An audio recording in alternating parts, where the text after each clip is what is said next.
Flamengo está buscando a contratação de Lucas Beltrán ou não? O que a gente sabe sobre essa situação envolvendo esse atacante argentino, atualmente na Fiorentina da Itália, e o Flamengo? Eu vou trazer todas as informações que estão vindo lá da Europa, da Itália, e eu vou trazer aquilo que eu tenho de informação apurada aqui junto ao Flamengo. E aí a gente vai trazer todos esses detalhes no vídeo de agora. Vamos para as informações, mas antes eu vou começar com aquela minha opinião polêmica. Porque tem gente no Flamengo que merece elogio? Sim. E eu tô trazendo esse assunto aqui para o canal porque lá no Twitter e também no Instagram tá rolando esse debate. Se José Boto merece ou não elogios. Na minha concepção, merece elogio? Sim. Quando ele mereceu crítica, nós não criticamos. Agora que ele merece os elogios, nós vamos elogiar. Antes de mais nada, vamos recordar aqui as contratações do Flamengo em 2025. Juninho e Danilo, na primeira janela. Depois veio Jorginho, antes da Copa do Mundo de Clubes, e ele foi um jogador extremamente importante naquela competição. Saul, Emerson Royal, Samuel Lino e o Carrascal. Enquanto a gente grava esse vídeo aqui, deve estar desembarcando, porque eu estou gravando esse vídeo 3h40 da tarde. A previsão de desembarque dele era 3h30 aqui no Rio de Janeiro. Então, são jogadores que chamam a atenção, sobretudo nessa janela do meio do ano, contratações de peso. Inclusive, o Samuel Lino chega aí com status de contratação mais cara da história do Flamengo. Ah, Vene, ele não merece elogios. Por que ele não merece elogios? Ah, ele demorou a contratar. Concordo, ele demorou a contratar. Mas quando contratou, veio um pacotão de reforços custando quase 300 milhões de reais e jogadores aí, entre aspas, de graça. Jorginho chegou de graça, salário e luvas apenas. O Saul, que tem 30 anos apenas, um jogador que faz várias funções, também chegou de graça, só salário e luvas. O Emerson Royal, querendo ou não, 9 milhões de euros, eu não achei caro. Estamos falando de um jogador que atua numa posição, que é a lateral direita, que é uma posição que está em falta no mercado mundial, não é só no futebol brasileiro. Ele, com 26 anos, ainda tem poder de revenda futura se ele render com a camisa do Flamengo. Samuel Lino, custando 22 milhões de euros, eu não acho um valor alto. O mercado do futebol está inflacionado.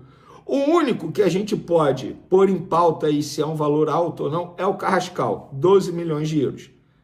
A gente pode discutir isso. Eu acho que é um valor alto. Eu acho. Porém, se ele fizer uma boa temporada com o Flamengo, de 12 milhões de euros, o Flamengo consegue vender esse jogador por pelo menos 18 milhões de euros, porque é um jogador jovem ainda, de seleção colombiana.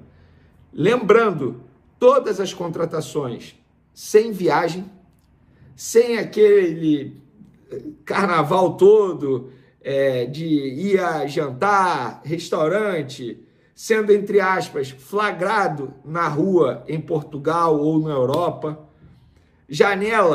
A janela de contratação do Flamengo sendo feita bem antes do fim da janela, e no ano passado isso aconteceu. O Michael chegou no fim, o Alcaraz chegou no fim, o Gonzalo Plata chegou no fim da janela. O que isso muda? Muda toda a preparação do Flamengo. O jogador, ele tem um tempo de adaptação. Na boa, gente, por que não elogiar? Ele demorou a contratar, demorou. Ele ia contratar Mickey Johnson, mas se bota o Mickey Johnson nesse pacotão aí agora, ninguém não ia nem ligar para o Mickey Johnson. Sabe qual foi o problema do Mickey Johnson? O momento que ele ia vir para o Flamengo. Sabe por quê? O Gerson estava de saída, criou-se uma expectativa muito grande na contratação do Flamengo, aí vem um atacante irlandês que ninguém conhece. Óbvio que todo mundo ia ser contra. E vou além. Vendeu também o Wesley por 25 milhões de euros, podendo chegar a 30 milhões de euros, sem viajar. Sem viajar. Sem gastar dinheiro no cartão corporativo. Sem aquele carnaval todo, eu repito, aquele festival todo de Eurotrip, dando entrevista no aeroporto, fazendo brincadeirinha em rede social. Então ele merece elogios, sim, gente. Por que não elogiar, a gente? Elogiar não é criticar o outro. Uma coisa não tem nada a ver com a outra. Então, assim, fica o meu elogio aqui à diretoria do Flamengo, não só a José Boto, a atual gestão, porque agiu, demorou a agir. Repito, demorou quase 50 dias. mas conseguiu contratar um jogador de um clube russo, demorou a contratar 50 dias de negociação, demorou, mas conseguiu. Conseguiu. Em janelas recentes aí, o Flamengo tomou volta do Zenit na situação do Wendel, na situação do Claudinho. Então, assim, fica o elogio, sim. Merece elogio, sim. Tá bom? Dito isso, galera, declarações de Samuel Lino à Flamengo TV. Abre aspas. A estrutura do Flamengo é melhor do que a estrutura do Atlético de Madrid? Pois é. Isso tem incomodado muita gente.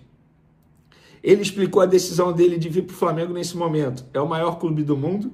Pois é. Isso tem incomodado muita gente. Eu já vinha tendo conversas com clubes da Europa. Eu não esperava e o Flamengo veio com força. E quando o Flamengo vem com força e boas condições, é muito difícil dizer não, porque é o maior clube do mundo. Pois é. Tive 1 ano e meio jogando na base do Flamengo e sei a responsabilidade e o peso dessa camisa, que é gigantesca.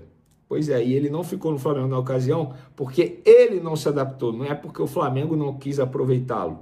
Fica aí a dica para quem está falando besteira, dizendo que o Flamengo não aproveitou um jogador e hoje está pagando 22 milhões de euros nesse jogador. Na época, foi o jogador que não quis ficar no Flamengo. O Flamengo queria comprá-lo. Última declaração aqui. Também vim porque é um clube que está lutando por títulos. E o meu sonho é ganhar títulos com a camisa do Flamengo. Samuel Lino, se você acha que vai conquistar a nação rubro-negra desse jeito, você está no caminho correto. Continue assim, meu amigo. E jogando bola, e eu tenho certeza que o Samuel Lino chega para ser titular. Falei hoje no SBT Sport Rio o seguinte, ele chega para fazer uma função em uma posição que, embora tenha jogadores, mas o Felipe Luiz entende que precisava de reforços. O Michael não consegue fazer isso, o Cebolinha não vem conseguindo fazer isso, o Bruno Henrique, a gente sabe, com o passar do tempo, ele perdeu a força física que ele tinha, está jogando muito mais centroavante que propriamente de ponta esquerda. O Samuel Lino, além de jogar muita bola, ele também tem o famoso jogo sem a bola, que é extremamente importante, a parte tática, fazer recomposição defensiva, eventualmente ele pode fazer a lateral também. Então, para mim, chega para ser titular absoluto no time do Flamengo na ponta esquerda. Para finalizarmos o nosso vídeo, o assunto principal desse vídeo, Lucas Beltrán. Muito tem sido dito aí nos últimos dias, e só para dar os devidos créditos, quem trouxe primeiro essa informação há cerca de uma semana foi a Raíssa Simplício aqui no Brasil, junto com... esqueci o nome do jornalista lá de fora, eles apuraram juntos, mas fica aqui os créditos, tá? Então, desde então, toda hora alguém está falando do Lucas Beltrán, mas fica aí o crédito a eles, um jogador atacante argentino de 24 anos, atualmente na Fiorentina da Itália. Ele começou na base do River Plate, passou pelo Colo da Argentina também, aí voltou para o River Plate e desde 2023 está na Fiorentina. O que eu sei sobre esse jogador, tá? Entre o Flamengo, e quando eu falo o que eu sei, não quer dizer que eu sou o dono da verdade, que essa é a verdade. Eu me responsabilizo por aquilo que eu apuro. Nem sempre eu vou acertar, obviamente, mas eu não posso ficar simplesmente copiando notícia dos outros. O que os outros falam, eu vou ficar aqui replicando. Não, eu vou correr atrás da informação e vou trazer aquilo que eu tenho de informação. Sim, o Flamengo consultou a situação desse jogador há alguns dias, porque você já sabe que o Flamengo está atrás de um centroavante. Tentou o Tati Castellanos, jogador que está na Lazio, também sondou a situação desse Lucas Beltrán. Mas, até onde me falaram, não passou disso.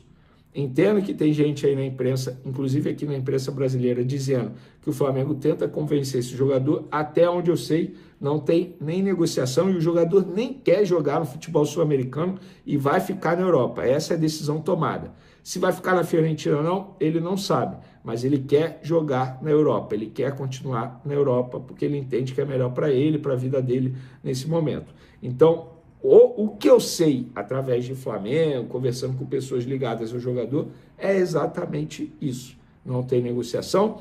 Para tirar o jogador hoje seria um alto custo também, não seria barato, bota aí pelo menos 15 milhões de euros e o jogador quer permanecer na Europa. Então, para aqueles que estavam animados com a possível chegada de Lucas Beltrán, pelo que eu tenho de informação, ele não vem para o Flamengo nesse momento. O Flamengo aguarda a chegada de mais um reforço ao Rio de Janeiro. O desembarque do meio-campista Jorge Carrascal está previsto para a tarde desta quarta-feira. Carrascal irá desembarcar por volta das 15h50, ao horário de Brasília.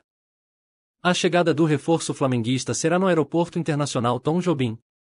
A tendência é que Carrascal tenha acesso a uma área particular, até para evitar um tumulto dos torcedores presentes ao local. Carrascal iniciou sua carreira em um dos grandes clubes da Colômbia, o Millonarios. Ele teve sua primeira experiência na Europa através do Sevilha B e pelo Karpat, Ucrânia. Depois, voltou à América do Sul e defendeu o River Plate por 3 temporadas. O atleta foi comprado pelo CSKA Moscou em 2022, e no ano seguinte, seguiu para o Dinamo. Na última temporada, o colombiano marcou 8 gols e deu 3 assistências em 35 jogos, sendo 27 deles como titular.